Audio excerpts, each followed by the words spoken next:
Bom dia, boa tarde ou boa noite, paz seja com todos. Gostaria de comentar com os irmãos duas cartas, ou epístola, né? A segunda epístola de João e a terceira epístola de João. Gostaria também de comentar sobre o que a tradição da igreja diz, né, a respeito de João e a situação que a igreja se encontra ali, né?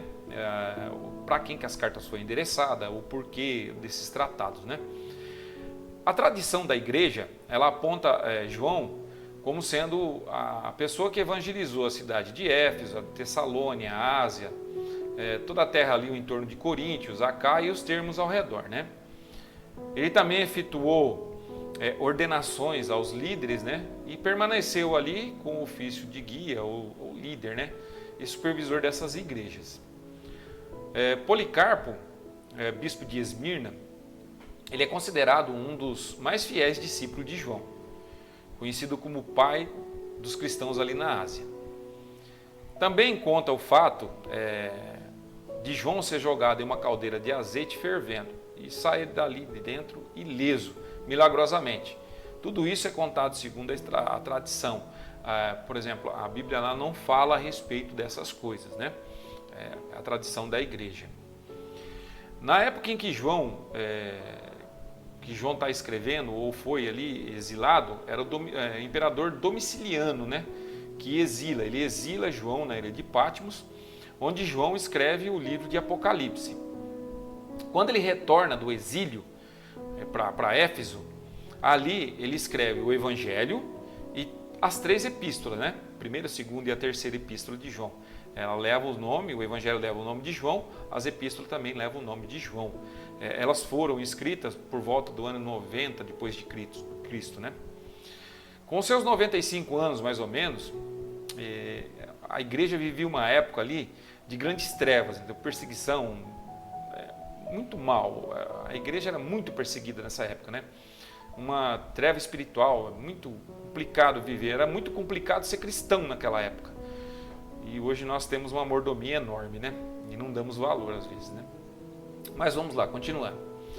João escreve a segunda carta para uma determinada senhora. A gente não sabe bem dizer, não tem um consenso assim sobre esta senhora. Alguns dizem que é uma viúva, né? Que com os seus filhos, educou seus filhos dentro do Evangelho. Outros dizem que se trata da igreja com os seus membros. Isso a gente não sabe dizer, não tem um consenso. Mas a gente vai tratar aqui sobre uma senhora, que seja uma mulher, porque se ela não fosse viúva também, João teria escrito ao marido dela. Mas aqui vamos tratá-la como senhora que educou seus filhos dentro da igreja. João elogia ela pela hospitalidade que ela dá às pessoas que vêm, os evangelistas, né, que passam ali, são itinerantes e passam, ela hospeda, ela toma cuidado com eles, ela dá comida, dá abrigo, dá roupa, etc. Dá um total cuidado, né? Só que João orienta ela para ela tomar cuidado com os falsos mestres, com esses falsos mestres que vão ali e se alojam dentro da casa dela, né? E tudo isso aí vai estar escrito ali em João capítulo 1, João capítulo 1, né, versículo 7 ao 8, que diz assim, né, que são enganadores que entraram no mundo e não confessam que Cristo veio em carne. Então ele pede para tomar cuidado com essas pessoas. O tema central dessa epístola é a advertência contra os falsos mestres e a doutrina da encarnação de Cristo. Então ela gira em torno desses dois pontos, tá? A sua terceira carta, em especial, ele escreve a um amigo por nome de Gaio. Também foi escrita por volta dos anos 90. Essa carta mais parece um cartão postal, por exemplo, uma carta que a gente manda para um amigo mesmo, entendeu? Para este amigo, entendeu? O Gaio. Ele tinha uma certa amizade com ele. João elogia ele pelo amor fraternal que ele tem, que é dispensado também aos pregadores itinerantes, que ajuda ele com pousada, com comida, com roupa, e não só com isso, mas também com ajuda financeira. Dá-se a entender que Gaio era uma pessoa muito próspera e ajudava o Evangelho de Cristo a ser difundido desta forma.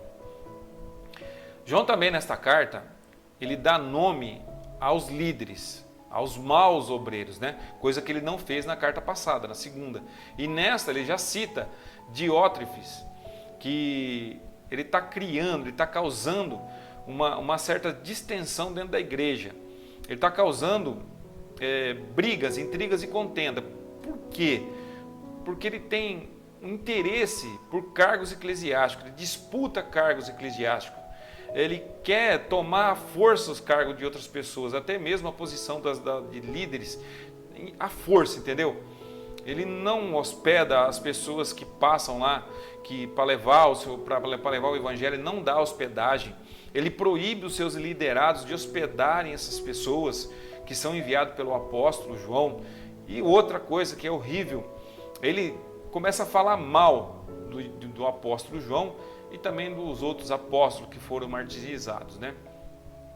Em contraste com esse obreiro, João elogia e recomenda Demétrio. Demétrio pelo bem que ele estava fazendo à igreja, em prol da igreja, dos testemunhos que a igreja dava a respeito, dos irmãos davam a respeito dele. Era uma pessoa aplicada ao evangelho. Então bem, tem esse contraste, o contraste de um mau obreiro e o contraste do bom obreiro. O tema desta carta, ela gira em torno de hospitalidade para com os verdadeiros mestres. O testemunho pessoal do amigo Gaio desaprova a facciosidade dos líderes dentro da igreja, a sua ambição, o egoísmo, que quer usurpar a liderança de outros a qualquer custo, entendeu? Gera brigas, contenda, distensões dentro da igreja. João expressa a necessidade de combater este mal, mantendo a unidade e a comunhão entre os cristãos. Infelizmente, nos dias atuais, isto está acontecendo e ocorre dentro das igrejas de Cristo. A falta de amor, a falta de hospitalidade de um irmão para com outro, dentro assim da igreja, sabe, aquele apego entre os irmãos, está faltando isso aí. A ganância pelo poder entre os líderes dentro da igreja. Existe difamação entre líderes, entre pastores, existe isso, entendeu? Tudo para obter os cargos, entendeu? Tudo para formar aquela ganância. E infelizmente isso forma aquelas famosas panelinhas dentro da igreja que é dificílimo combater e que Satanás aplaude. Então essas duas cartas elas servem para isso, para nos orientar que Cristo não quer esse tipo de contenda. Cristo quer que a igreja cresça, mas cresça em unidade, em amor. Então vamos pedir a Deus para que Deus nos livre deste mal, que nos tire dessa situação. Vamos orar também por essas pessoas que têm esses problemas, para que Deus venha trabalhar no coração deles, entendeu? Dê um coração novo, uma nova mente, ou seja, uma metanoia, né? Uma mudança de mente a respeito disso aí.